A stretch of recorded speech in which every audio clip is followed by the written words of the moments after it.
कभी तुमने अपने लाइफ में एक चीज़ नोटिस किया है कि तुम्हारे अंदर पोटेंशियल है। तुम जानते हो कि तुम कुछ बड़ा कर सकते हो। तुम जानते हो कि तुम्हारी लाइफ डिफरेंट हो सकती है। तुम जानते हो कि तुम बेटर डिजर्व करते हो, फिर भी तुम वही हो। सेम जगह, same life, same routine, same thoughts. और सबसे पेनफुल पार्ट ये है, तुम्हें पता है कि तुम चेंज कर सकते हो, फिर भी तुम चेंज नहीं करते। क्यों? क्या तुम लेज़ी हो? क्या तुम इनकेपेबल हो? या क्या तुम वीक हो? नहीं, सच ये है तुम्हारा फियर तुम्हें कंट्रोल कर रहा है। और सबसे डेंजरस पार्ट ये है, तुम्हें रियलाइज़ भी नहीं होता। फियर लाउड नहीं होता, फियर क्वाइटली तुम्हारे डिसीजंस कंट्रोल करता है। तुम्हें लगता है कि तुम लॉजिकल डिसीजन ले रहे हो, लेकिन एक्चुअली तुम्हारा फियर डिसाइड कर रहा होता है। अब सबसे पहले एक चीज़ डीपली समझो, फियर तुम्हारा एनिमी नहीं है। फियर तुम्हारा ब्रेन का प्रोटेक्शन सिस्टम है। तुम्हारा ब्रेन का मेन जॉब तुम्हें सक्सेसफुल बनाना नहीं है। तुम्हारा ब्रेन का मेन जॉब तुम्हें सेफ रखना है। तुम्हारा ब्रेन सर्वाइवल के लिए डिज़ाइन हुआ है, not growth, not success, survival. हज़ारों साल पहले जब ह्यूमंस जंगल में रहते थे, फियर उन्हें सर्वाइव करने में हेल्प करता था। फियर उन्हें डेंजरस एनिमल से बचाता था। फियर उन्हें रिस्की सिचुएशंस अवॉइड करने में हेल्प करता था, और इसी वजह से ह्यूमन सर्वाइव कर पाए। लेकिन प्रॉब्लम ये है, तुम्हारा ब्रेन अभी भी सेम तरह वर्क करता है। इवन दो तुम जंगल में नहीं रहते, इवन दो तुम सेफ एनवायरनमेंट में हो, तुम्हारा ब्रेन अनफेमिलियर चीज़ को डेंजर ट्रीट करता है, इवन अगर वो एक्चुअली डेंजरस नहीं हो। अब एक सिंपल सिचुएशन इमेजिन करो, तुम्हारा हाथ में फ़ोन है। तुम डिसाइड करते हो कि तुम वीडियो रिकॉर्ड करोगे। तुम्हारे पास नॉलेज है, तुम्हारे पास थॉट्स है, तुम्हारे पास एबिलिटी है, तुम रेडी हो। तुम रिकॉर्ड बटन प्रेस करने वाले हो और सडनली तुम्हारा हार्ट फास्ट बीट करना स्टार्ट करता है। तुम नर्वस फील करते हो, तुम्हारा माइंड सडनली थॉट्स क्रिएट करता है। या अगर लोग जज करें तो, या अगर मैं गलती कर दूँ तो, या अगर लोग मुझे सीरियसली ना ले तो। और उस मोमेंट तुम रुक जाते हो। तुम रिकॉर्ड बटन प्रेस नहीं करते, तुम वेट करते हो, तुम पोस्टपोन करते हो। नॉट बिकॉज तुम इनकेपेबल हो, बट बिकॉज तुम्हारा ब्रेन तुम्हें प्रोटेक्ट कर रहा होता है। ब्रेन अनफेमिलियर चीज़ को थ्रेट ट्रीट करता है, ब्रेन चेंज को डेंजर ट्रीट करता है, और ब्रेन तुम्हें फेमिलियर एनवायरनमेंट में वापस पुश करता है। यहाँ सबसे इम्पॉर्टेंट चीज़ समझो, तुम्हारा ब्रेन कंफर्ट को सेफ्टी के साथ एसोसिएट करता है और डिसकंफर्ट को डेंजर के साथ एसोसिएट करता है, इवन अगर डिसकंफर्ट एक्चुअली ग्रोथ हो। इसलिए जब भी तुम कुछ न्यू ट्राई करते हो, तुम अनकंफर्टेबल फील करते हो, और तुम्हारा ब्रेन उस डिसकंफर्ट को डेंजर समझता है और तुम्हें स्टॉप करने की कोशिश करता है। अब एक ऑनेस्ट क्वेश्चन अपने आप से पूछो, कितनी बार तुमने अपने लाइफ में सिर्फ फियर के वजह से एक्शन नहीं लिया? कितनी बार तुमने अपने ड्रीम्स डिले किए? कितनी बार तुमने अपने आप को कन्विंस किया कि अभी नहीं, बाद में, कल, और वो कल कभी नहीं आया? यहाँ एक डेंजरस साइकिल स्टार्ट होता है। जब तुम फियर के वजह से एक्शन अवॉइड करते हो, तुम्हें टेम्पररी रिलीफ मिलता है और तुम्हारा ब्रेन लर्न करता है अवॉइड करना सेफ है, और नेक्स्ट टाइम ब्रेन तुम्हें और स्ट्रांगली अवॉइड करने के लिए पुश करता है, और धीरे धीरे अवॉइडेंस हैबिट बन जाता है, और हैबिट आइडेंटिटी बन जाती है, और तुम वो इंसान बन जाते हो जो ट्राई नहीं करता। नॉट बिकॉज तुम ट्राई नहीं कर सकते, बट बिकॉज तुम्हारा ब्रेन तुम्हें प्रोटेक्ट कर रहा होता है। सबसे डेंजरस चीज़ फेलियर नहीं है, सबसे डेंजरस चीज़ ये है कि तुम ट्राई ही नहीं करते, क्योंकि जब तुम ट्राई नहीं करते, तुम कभी नहीं जान पाते कि तुम केपेबल क्या थे, और धीरे धीरे तुम अपने रियल पोटेंशियल से दूर हो जाते हो। नॉट बिकॉज तुम वीक हो, बट बिकॉज तुम्हारा फियर स्ट्रांग है। और यहाँ एक ट्रूथ है जो तुम्हें समझना होगा, फियर कभी डिसअपियर नहीं होता, लेकिन फियर का कंट्रोल डिसअपियर हो सकता है, और उसका सिर्फ एक वे है, एक्शन। फियर के बावजूद एक्शन। अब एक और चीज़ समझना बहुत इंपॉर्टेंट है, फियर सडनली एडल्ट लाइफ में स्टार्ट नहीं होता, फियर स्लोली बिल्ड होता है, ईयर्स के थ्रू, एक्सपीरियंसेस के थ्रू, मोमेंट्स के थ्रू, और मोस्ट केसेस में फियर की रूट्स तुम्हारे पास्ट में होती है, तुम्हारे चाइल्डहुड में, तुम्हारे पास्ट फेलियर्स में, तुम्हारे पास्ट एम्बेरसमेंट में। सोचो एक सिंपल चाइल्डहुड मोमेंट, तुम स्कूल में थे, टीचर ने तुम्हें खड़ा किया, तुमसे एक क्वेश्चन पूछा, तुम नर्वस थे, तुमने आंसर देने की कोशिश की, लेकिन तुम गलत बोल गए, और क्लास के कुछ लोग हंसने लगे। वो मोमेंट सिर्फ 5-10 सेकंड का ही था, लेकिन तुम्हारे ब्रेन के लिए वो मोमेंट डेंजरस था। तुम्हारा ब्रेन ने एक कंक्लूजन बनाया, speaking in front of people equal to unsafe, और तुम्हारा ब्रेन ने उस मेमोरी को स्टोर कर लिया। इयर्स बाद जब तुम कैमरे के सामने बोलने की कोशिश करते हो, तुम्हारा brain same fear response activate करता है, even though situation completely different है, इवन दो कोई रियल डेंजर नहीं है, ब्रेन सिर्फ तुम्हें प्रोटेक्ट कर रहा होता है। यहाँ एक और डेंजरस चीज़ होती है, फियर लॉजिकल वाइब में आता है। फियर कभी डायरेक्टली नहीं कहता मैं फियर हूँ, फियर कहता है अभी राइट टाइम नहीं है, अभी मैं रेडी नहीं हूँ, मुझे और प्रिपेयर करना है। और तुम्हें लगता है कि ये लॉजिकल थिंकिंग है, लेकिन एक्चुअली ये फियर का कंट्रोल होता है। फियर तुम्हें कंफर्टेबल एक्सक्यूजेस देता है ताकि तुम कंफर्टेबल ग्रोथ अवॉइड कर सको। अब एक रियल लाइफ एडल्ट एग्जांपल समझते हैं। सोचो एक पर्सन है जो अपनी जॉब से हैप्पी नहीं है, वो चेंज चाहता है, वो कुछ बेटर करना चाहता है, उसके पास आइडियाज़ है, उसके पास ड्रीम्स है, लेकिन उसके पास फियर भी है। फियर कहता है या अगर मैं फेल हो गया तो, या अगर मैं फाइनेंशियली अनस्टेबल हो गया तो, या अगर मैं सक्सेसफुल नहीं हो पाया तो। और वो पर्सन सेफ ऑप्शन चूज़ करता है, वो वही रहता है जहाँ वो कंफर्टेबल है। ईयर्स पास हो जाता है और एक दिन वो रियलाइज़ करता है कि उसने अपने लाइफ में रिस्क नहीं लिया और इसी वजह से उसकी लाइफ सेम रह गई। नॉट बिकॉज वो चेंज नहीं कर सकता था, बट बिकॉज वो फियर से कंट्रोल था। यहाँ एक बहुत इंपॉर्टेंट साइकोलॉजिकल ट्रूथ है, तुम्हारा ब्रेन सर्टेनिटी को प्रेफर करता है, इवन अगर सर्टेनिटी पेनफुल हो। ब्रेन अनसर्टेनिटी से ज़्यादा नोन पेन को प्रेफर करता है। इसलिए लोग टॉक्सिक सिचुएशंस में रहते हैं, इसलिए लोग अनहैप्पी जॉब्स में रहते हैं, इसलिए लोग अपने ड्रीम्स डिले करते हैं, क्योंकि अननोन फ्यूचर ब्रेन को अनसेफ लगता है, इवन अगर वो फ्यूचर बेटर हो सकता है। अब एक और डीप चीज़ समझो, फियर तुम्हारी रियलिटी चेंज नहीं करता, फियर तुम्हारी परसेप्शन चेंज करता है। फियर सिचुएशन को डेंजरस नहीं बनाता, फियर तुम्हें बिलीव करवाता है कि सिचुएशन डेंजरस है और तुम्हारा बिहेवियर उस बिलीफ के अकॉर्डिंग चेंज हो जाता है। और इसी तरह फियर इनडायरेक्टली तुम्हारी लाइफ कंट्रोल करता है। अब एक इम्पॉर्टेंट क्वेश्चन अपने आप से पूछो, क्या तुम्हारी लाइफ के डिसीजंस तुम्हारे गोल्स डिसाइड कर रहे हैं या तुम्हारा फियर्स डिसाइड कर रहे हैं? क्या तुम वो कर रहे हो जो तुम ट्रूली चाहते हो या तुम वो कर रहे हो जो सेफ फील होता है? मोस्ट लोग सेफ लाइफ चूज करते हैं, नॉट बिकॉज वो सेफ लाइफ चाहते हैं, बट बिकॉज वो अनसेफ फील नहीं करना चाहते। यहाँ एक और डेंजरस पैटर्न होता है, जितना तुम फियर को ओबे करते हो उतना तुम्हारा ब्रेन फियर को स्ट्रॉन्गर बनाता है, और जितना तुम फियर के अगेंस्ट एक्शन लेते हो उतना तुम्हारा ब्रेन फियर को वीकर बनाता है। फियर एक मसल की तरह है, यूज़ करो तो ग्रो करता है, इग्नोर करो तो वीक होता है। अब एक रियल एग्जांपल लो, पहली बार जब तुमने वीडियो रिकॉर्ड किया था तुम नर्वस थे, सेकेंड टाइम तुम थोड़ा लेस नर्वस थे, थर्ड टाइम और लेस नर्वस थे, और ग्रेजुअली फियर कम होता गया। नॉट बिकॉज सिचुएशन चेंज हुई, बट बिकॉज तुम्हारा ब्रेन लर्न कर गया कि तुम सेफ हो। यहाँ सबसे पावरफुल रियलाइजेशन है, कॉन्फिडेंस फियर के एब्सेंस से नहीं आता, कॉन्फिडेंस फियर के अगेंस्ट रिपीटेड एक्शन से आता है। कॉन्फिडेंट लोग फियरलेस नहीं होते, वो बस फियर के बावजूद मूव करते हैं, और उनका ब्रेन ग्रेजुअली लर्न करता है कि फियर का मतलब डेंजर नहीं होता, फियर का मतलब अनफेमिलियर होता है। अब इमेजिन करो, अगर तुम फियर के बावजूद एक्शन लेना स्टार्ट कर दो, 6 मंथ्स बाद तुम्हारी लाइफ कैसी होगी? 1 ईयर बाद तुम्हारी आइडेंटिटी कैसी होगी? तुम वही इंसान रहोगे या कम्प्लीटली डिफरेंट इंसान बन चुके होंगे? ये चेंज ओवरनाइट नहीं होता, ये चेंज स्मॉल रिपीटेड एक्शन से होता है। यहाँ एक ट्रूथ है जो तुम्हें याद रखना होगा, फियर तुम्हें स्टॉप नहीं करता, फियर तुम्हें टेस्ट करता है। फियर चेक करता है कि तुम कंफर्टेबल रहना चाहते हो या ग्रो करना चाहते हो, और जिस मोमेंट तुम फियर के बावजूद एक्शन लेते हो उसी मोमेंट तुम कंट्रोल वापस लेते हो।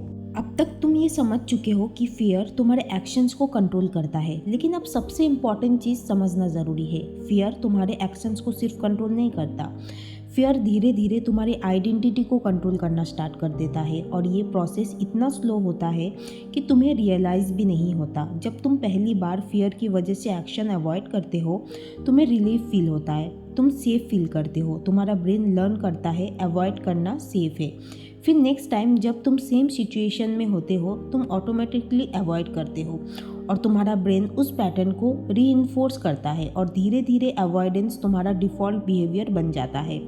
और जब बिहेवियर रिपीट होता है वो आइडेंटिटी बन जाता है, और आइडेंटिटी तुम्हारी लाइफ डिफाइन करती है। अब तुम अपने आप को एक स्पेसिफिक तरह से देखना स्टार्ट कर देते हो, तुम सोचना स्टार्ट कर देते हो, मैं कॉन्फिडेंट नहीं हूँ, मैं रिस्क लेने वाला पर्सन नहीं हूँ, मैं कैमरे के सामने बोलने वाला पर्सन नहीं हूँ, मैं वो पर्सन नहीं हूँ जो ये कर सकता है। और धीरे धीरे तुम्हारा ब्रेन इस आइडेंटिटी को एक्सेप्ट कर लेता है और तुम वैसे ही बिहेव करते हो, नॉट बिकॉज ये रियलिटी है, बट बिकॉज तुम्हारा ब्रेन इस पर बिलीव करता है। यहाँ एक डेंजरस इल्यूजन है। तुम सोचते हो कि तुम्हारी आइडेंटिटी फिक्स्ड है, लेकिन रियलिटी में तुम्हारी आइडेंटिटी तुम्हारे रिपीटेड एक्शंस का रिजल्ट है। अगर तुम रिपीटेडली फियर को ओबे करते हो, तुम्हारी आइडेंटिटी फियरफुल बन जाती है। अगर तुम रिपीटेडली फियर के अगेंस्ट एक्शन लेते हो, तुम्हारी आइडेंटिटी कॉन्फिडेंट बन जाती है। आइडेंटिटी परमानेंट नहीं होती, आइडेंटिटी प्रोग्रामेबल होती है और तुम्हारा ब्रेन उस प्रोग्राम को फॉलो करता है जो तुम रिपीट करते हो। अब एक रियल लाइफ सिचुएशन इमेजिन करो। सोचो एक पर्सन है जो पब्लिक स्पीकिंग से डरता है। पहली बार जब उसे स्टेज पर बोलना होता है वो अवॉइड करता है, सेकेंड टाइम भी अवॉइड करता है, थर्ड टाइम भी अवॉइड करता है और धीरे धीरे वो अपने आप को लेवल कर देता है, मैं पब्लिक स्पीकर नहीं हूँ। लेकिन रियलिटी ये नहीं है कि वो पब्लिक स्पीकर नहीं हो सकता। रियलिटी ये है कि उसने अपने ब्रेन को कभी प्रूफ नहीं दिया, उसने कभी रिपीटेड एक्शन नहीं लिया, उसने कभी अपने ब्रेन को रिप्रोग्राम नहीं किया। अब एक और पर्सन इमेजिन करो, उसे भी फियर फील होता है, उसे भी नर्वसनेस फील होती है, लेकिन वो फिर भी एक्शन लेता है। पहली बार ऑकवर्ड होता है, सेकेंड टाइम थोड़ा बेटर होता है, थर्ड टाइम और बेटर होता है और ग्रेजुअली उसका ब्रेन लर्न करता है मैं सेफ हूँ और धीरे धीरे उसकी आइडेंटिटी चेंज होने लगती है। वो अपने आप को कॉन्फिडेंट पर्सन के रूप में देखना स्टार्ट करता है। नॉट बिकॉज वो सडनली चेंज हो गया, बट बिकॉज उसने रिपीटेड एक्शन लिया। यहाँ एक बहुत पावरफुल ट्रूथ है, तुम फियर को एलिमिनेट नहीं कर सकते, लेकिन तुम फियर के साथ अपना रिलेशनशिप चेंज कर सकते हो। मोस्ट लोग फियर को स्टॉप साइन समझते हैं, लेकिन रियलिटी में फियर स्टॉप साइन नहीं है, फियर सिग्नल है। फियर सिग्नल है कि तुम कंफर्ट जोन के बाहर जा रहे हो, फियर सिग्नल है कि तुम ग्रो कर रहे हो, फियर सिग्नल है कि तुम चेंज कर रहे हो। अगर तुम कभी फियर फील नहीं करते, इसका मतलब है तुम ग्रो नहीं कर रहे, तुम सेफ हो लेकिन तुम स्टक हो। ग्रोथ ऑलवेज अनकंफर्टेबल होती है और डिसकंफर्ट ऑलवेज फियर क्रिएट करता है। ये नेचुरल प्रोसेस है। अब एक इम्पॉर्टेंट क्वेश्चन अपने आप से पूछो, क्या तुम फियर से कंट्रोल लाइफ जीना चाहते हो या तुम कॉन्शियस चॉइस से कंट्रोल लाइफ जीना चाहते हो? क्या तुम फियर के अकॉर्डिंग डिसीजंस लेना चाहते हो या तुम अपने गोल्स के अकॉर्डिंग डिसीजंस लेना चाहते हो? ये डिसीजन तुम्हें लेना है, हर सिंगल डे, हर सिंगल मोमेंट। यहाँ एक और पावरफुल रियलाइजेशन है, फियर तुम्हें स्टॉप नहीं करता, फियर सिर्फ सजेशन देता है। फाइनल डिसीजन हमेशा तुम्हारा होता है। तुम ओबे कर सकते हो या तुम एक्ट कर सकते हो, और हर बार जब तुम एक्ट करते हो तुम फियर का कंट्रोल वीक कर देते हो, और हर बार जब तुम ओबे करते हो तुम फियर का कंट्रोल स्ट्रॉन्ग कर देते हो। और धीरे धीरे तुम्हारी लाइफ उस डायरेक्शन में मूव करती है जो तुम्हारे रिपीटेड डिसीजंस डिसाइड करता है। Not your intentions, not your dreams, your repeated actions. Fear तुम्हारी लाइफ का परमानेंट पार्ट रहेगा, लेकिन फियर तुम्हारी लाइफ का परमानेंट कंट्रोलर नहीं रहना चाहिए। तुम कंट्रोल वापस ले सकते हो, step by step, action by action, decision by decision, और धीरे धीरे तुम वो इंसान बन जाओगे जो फियर से कंट्रोल्ड नहीं होता, बल्कि जो फियर के साथ भी मूव करता है। अब सबसे इम्पोर्टेंट क्वेश्चन ये है, फियर को समझने के बाद फियर का कंट्रोल ब्रेक कैसे करें? क्योंकि सिर्फ अंडरस्टैंडिंग इनफ नहीं है। अगर तुम सिर्फ समझोगे लेकिन एक्शन नहीं लोगे तो कुछ चेंज नहीं होगा। फियर का कंट्रोल नॉलेज से वीक नहीं होता, फियर का कंट्रोल एक्शन से वीक होता है। सबसे पहले एक सिंपल ट्रूथ समझो, तुम्हारा ब्रेन प्रूफ पर बिलीव करता है, वर्ड्स पर नहीं, थॉट्स पर नहीं, प्रूफ पर। अगर तुम अपने ब्रेन को रिपीटेडली प्रूफ देते हो कि तुम सेफ हो, तुम्हारा brain gradually fear response reduce कर देता है। लेकिन अगर तुम रिपीटेडली अवॉइडेंस करते हो, तुम्हारा ब्रेन फियर रिस्पॉन्स इंक्रीज कर देता है। तुम्हारा ब्रेन न्यूट्रल है, वो सिर्फ लर्न करता है जो तुम रिपीट करते हो। अब एक सिंपल रियल लाइफ एग्जाम्पल लेते हैं। सोचो एक पर्सन जो स्विमिंग से फियर लगता है। अगर वो पर्सन कभी वाटर में एंटर ही नहीं करेगा, उसका ब्रेन कभी लर्न नहीं करेगा कि वो सेफ है, फियर सेम लेवल पर रहेगा या और स्ट्रॉन्ग हो जाएगा। लेकिन अगर वो पर्सन स्लोली वाटर में एंटर करे, पहले शैलो एरिया में, फिर थोड़ा डीपर एरिया में, फिर ग्रेजुअली स्विमिंग सीखे, उसका ब्रेन लर्न कर लेगा कि वो सेफ है और फियर नेचुरली रिड्यूस हो जाएगा। Not because fear magically disappear हो गया, बट बिकॉज ब्रेन ने न्यू एविडेंस रिसीव किया। यही एग्जैक्ट प्रोसेस लाइफ के हर फियर पर अप्लाई होता है, चाहे वो कैमरा फियर हो, चाहे पब्लिक स्पीकिंग फियर हो, चाहे रिजेक्शन फियर हो, चाहे फेलियर फियर हो, प्रोसेस सेम है। Repeated safe exposure, repeated action, repeated proof. अब एक और इम्पॉर्टेंट कॉन्सेप्ट समझो। तुम्हें बिग एक्शन लेने की ज़रूरत नहीं है, तुम्हें स्मॉल एक्शंस लेने की ज़रूरत है, क्योंकि ब्रेन सडन बिग चेंज को थ्रेट ट्रीट करता है, लेकिन ब्रेन ग्रेजुअल चेंज को एक्सेप्ट करता है। एग्जाम्पल, अगर तुम कैमरा से डरते हो, तुम्हें सडनली परफेक्ट वीडियो रिकॉर्ड करने की ज़रूरत नहीं है। तुम सिंपली कैमरा ओपन करो और सिर्फ 10 सेकेंड रिकॉर्ड करो, बस। Next day 20 second, next day 30 second, और ग्रेजुअली तुम्हारा ब्रेन अडेप्ट हो जाएगा, फियर रिड्यूस हो जाएगा, कॉन्फिडेंस नेचुरली बिल्ड हो जाएगा।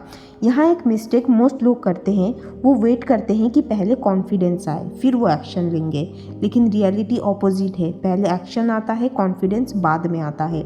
कॉन्फिडेंस एक्शन का रिजल्ट है, एक्शन कॉन्फिडेंस का रिजल्ट नहीं है। अब एक और डीप रियलाइजेशन समझो, फियर का ऑपोजिट कॉन्फिडेंस नहीं है, फियर का ऑपोजिट एक्शन है। कॉन्फिडेंस एक्शन का साइड इफेक्ट है। जब तुम रिपीटेडली एक्शन लेते हो, कॉन्फिडेंस ऑटोमेटिकली बिल्ड होता है। तुम्हें कॉन्फिडेंस चेस करने की ज़रूरत नहीं है, तुम्हें सिर्फ एक्शन लेना है, कॉन्फिडेंस ऑटोमेटिकली फॉलो करेगा। अब एक और रियल लाइफ एग्जाम्पल समझो। जब तुमने पहली बार वॉक करना सीखा था, तुम गिरे थे, तुम अनस्टेबल थे, तुम परफेक्ट नहीं थे, लेकिन तुमने ट्राई करना बंद नहीं किया। तुम रिपीटेडली ट्राई करते रहे और इवेंचुअली तुम्हारा ब्रेन लर्न कर गया और वॉकिंग नेचुरल बन गया। आज तुम वॉकिंग के बारे में सोचते भी नहीं, क्योंकि तुम्हारा ब्रेन रिप्रोग्राम हो चुका है। फियर भी एग्जैक्टली सेम वे में रिप्रोग्राम होता है। अब एक पावरफुल क्वेश्चन अपने आप से पूछो, अगर तुम फियर के बावजूद एक्शन लेना स्टार्ट कर दो, तुम्हारी लाइफ 1 साल बाद कैसी होगी? तुम्हारी आइडेंटिटी कैसी होगी? तुम्हारा कॉन्फिडेंस लेवल कैसा होगा? तुम वही इंसान रहोगे या कम्प्लीटली डिफरेंट इंसान बन चुके होंगे? ये चेंज पॉसिबल है, लेकिन सिर्फ एक कंडीशन पर, एक्शन, कॉन्सिस्टेंट एक्शन। यहाँ एक और इम्पॉर्टेंट ट्रूथ है, फियर का कंट्रोल परमानेंट नहीं है, फियर का कंट्रोल कंडीशनल है। फियर तब तक स्ट्रांग है जब तक तुम अवॉइड करते हो। जिस मोमेंट तुम एक्शन लेना स्टार्ट करते हो, फियर का कंट्रोल ब्रेक होना स्टार्ट होता है और धीरे धीरे तुम कंट्रोल में आ जाते हो। फियर तुम्हारे लाइफ का एनिमी नहीं है, फियर तुम्हारा टेस्ट है। फियर चेक करता है कि तुम कंफर्टेबल रहना चाहते हो या ग्रो करना चाहते हो। हर बार जब तुम फियर फील करते हो, तुम्हारे पास एक चॉइस होती है, ओबे फियर या एक्ट डिस्पाइट फियर। और हर बार जब तुम एक्ट करते हो, तुम अपनी लाइफ चेंज करते हो, तुम अपनी आइडेंटिटी चेंज करते हो, तुम अपना फ्यूचर चेंज करते हो, और धीरे धीरे तुम वो इंसान बन जाते हो जो फियर से कंट्रोल्ड नहीं होता, बल्कि जो फियर के साथ भी मूव करता है, और वही रियल फ्रीडम है। अगर आज तुमने इस वीडियो में अपने आप को कहीं ना कहीं महसूस किया है, अगर तुमने रियलाइज़ किया है कि शायद तुम भी फियर से कंट्रोल थे, तो आज एक स्मॉल एक्शन लो। कोई बड़ा स्टेप नहीं, बस एक छोटा स्टेप, कुछ ऐसा जो तुम पोस्टपोन कर रहे थे, और आज उसे करो। और अगर तुम रेडी हो अपने लाइफ का कंट्रोल वापस लेने के लिए, तो इस जर्नी में अकेले मत चलो। इस चैनल को सब्सक्राइब करो, इस वीडियो को लाइक करो और कमेंट में लिखो, मैं फियर के साथ भी मूव करूँगी। ये सिर्फ कमेंट नहीं होगा, ये तुम्हारा डिसीजन होगा, और शायद ये तुम्हारी लाइफ का स्टार्टिंग पॉइंट हो। रिमेंबर, फियर वॉल नहीं है, फियर एक डोर है, और अब डिसीजन तुम्हारा है। दरवाज़ा देखकर रुकना है या उसे खोलकर आगे बढ़ना है।